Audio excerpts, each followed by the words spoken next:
قرآن عظیم میں اللہ رب العالمین نے ارشاد فرمایا کہ حامیم الکتاب المبین، روشن کتاب کی قسم، انا انزلناہ فی لیلۃ مبارکہ، بے شک ہم نے اس قرآن کو نازل کیا مبارک رات میں۔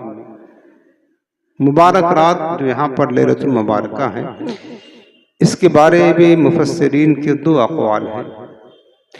بعض مفسرین فرماتے ہیں کہ لیلۃ المبارکہ سے مراد شب قدر ہے، جو رمضان کی 27ویں شب میں آتی ہے، اور بعض مفسرین فرماتے ہیں کہ لیلۃ المبارکہ سے مراد شب براءت ہے۔ دو قول ہیں۔ پھر اللہ پاک فرماتا ہے کہ انا کنا منذرین، بے شک ہم ہی ڈرانے والے ہیں، فیہا یفرق کل امر حکیم، اللہ پاک فرماتا ہے اس مبارک رات میں ہر حکمت والا کام تقسیم کر دیا جاتا ہے، یعنی جس کام کو نافذ العمل کرنا ہے وہ کام اللہ کی بارگاہ سے فرشتوں کے سپرد کر دیا جاتا ہے، وہ لیلۃ المبارکہ میں کیا جاتا ہے، یعنی شب برات میں۔ یہ مہینہ جو ماہ شعبان ہے، در حقیقت یہ بڑی عظمتوں کا مہینہ ہے۔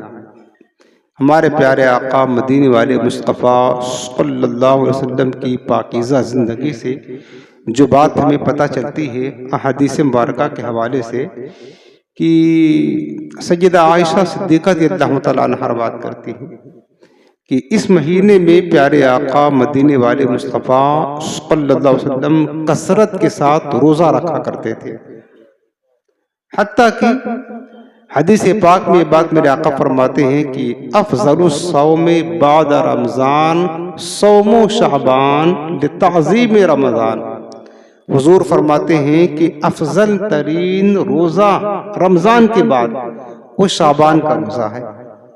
رمضان کے بعد سب سے افضل جن ایام میں روزہ رکھنا سب سے افضل ہے، حضور فرماتے ہیں وہ شعبان المعظم کا روزہ ہے، لتعظیم رمضان، رمضان کی تعظیم کے لیے، شعبان کا مہینہ۔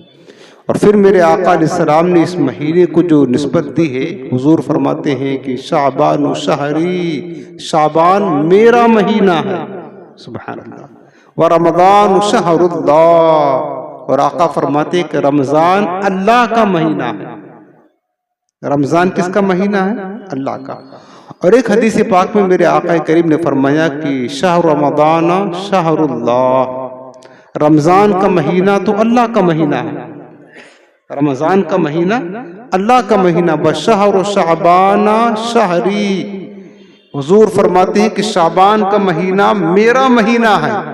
حالانکہ سارے مہینے کو تو رب نے بنایا ہے، سارے مہینے کو بنایا رب نے ہے، سب رب کا ہے، لیکن حضور علیہ السلام کے نزدیک اس مہینے کی عظمت، اس مہینے کو اپنی ذات اقدس کی طرف منسوب کرنے کے لیے، تاکہ امت کو پتہ چلے کہ یہ مہینہ شعبان کا عام مہینوں کی طرح غفلت میں گزارنے کا مہینہ نہیں ہے، بلکہ آنے والا مہینہ اس کے بعد رمضان کا مہینہ ہے۔ اسی مہینے میں کثرت کے ساتھ اس کی اہمیت کو سمجھتے ہوئے عبادت میں دل لگائیں، تلاوت میں دل لگائیں، عبادت کا ذوق و شوق اپنے اندر پیدا کریں، تاکہ رمضان میں جو خاص عبادت ہی کا مہینہ ہے، رمضان میں عبادت کرنا آسان ہو جائے۔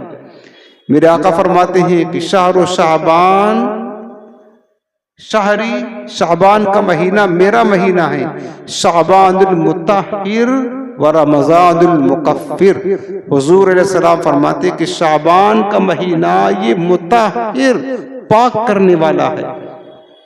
شعبان کا مہینہ کیا ہے؟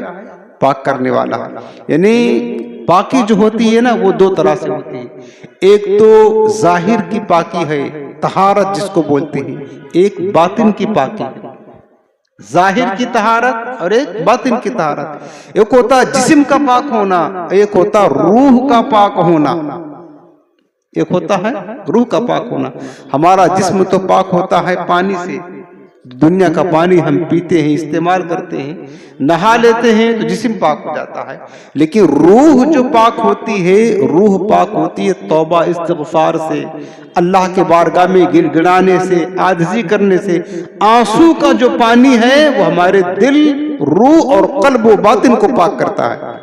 تو یہ مہینہ در حقیقت توبہ استغفار کا مہینہ ہے، یہ مہینہ اللہ کی بارگاہ میں گڑ گڑانے کا مہینہ ہے، یہ مہینہ اللہ تعالیٰ سے معافی مانگنے کا مہینہ ہے، معافی مانگنے کا۔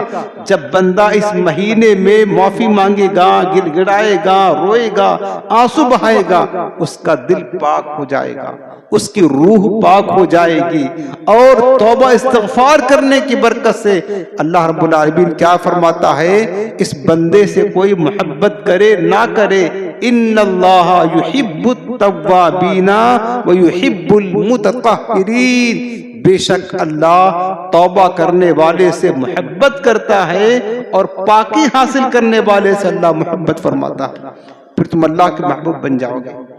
میرے عزیزوں، اس مہینے میں لوگ غفلت کا شکار ہیں، غفلت کا۔ حالانکہ اس مہینے کی جو تاکید ہمارے پیارے آقا علیہ السلام کی پاکیزہ سیرت اور حضور کی زندگی سے ملتی ہے کہ یہ مہینہ کتنا عظمت والا ہے، اور سب سے بڑی بات یوں سمجھ لے، اس مہینے کی عظمت کی خاطر یہی بات کافی ہے کہ ہمارے آقا نے فرمایا کہ شعبان و شہری، شعبان میرا مہینہ۔ شعبان کس کا مہینہ ہے؟ حضور فرماتے میرا مہینہ ہے۔ ہم آپ سے پوچھتے ہیں، 1,00,000 کم بیش 24,000 انبیاء کرام تشریف لائیں، ان کی امت بھی آئی، آپ بتائیں سب سے افضل امت کس کی امت ہے؟ کس نبی کی امت ہے؟ سب سے افضل امت کس نبی کی امت ہے؟ ہر بندہ جانتا ہے سب سے افضل امت امت محمدیہ صلی اللہ علیہ وسلم ہے نا؟ سب سے افضل امت حضور کی امت ہے، جیسے ہم سب حضور کی امت ہے۔ تو حضور کی امت افضل کیوں؟ حضور سے نسبت کی بنا پر، کیونکہ اس امت کی نسبت حضور کی بارگاہ سے، اس لیے یہ امت تمام امتوں سے افضل ہے۔ اسی طرح جس چیز کی بھی نسبت حضور کی بارگاہ سے ہو جاتی ہے وہ تمام چیزوں سے بلند ہو جاتی ہے۔ 12 مہینے ہیں سال بھر میں، حضور نے صرف شعبان کو فرمایا کہ شعبان میرا مہینہ ہے، حضور نے شعبان کو اپنی طرف نسبت کر کے دیگر تمام مہینوں سے شعبان کی عظمت کو بڑھا دیا، تاکہ ہماری امت اس مہینے میں کثرت کے ساتھ عبادت کرے، ریاضت کرے۔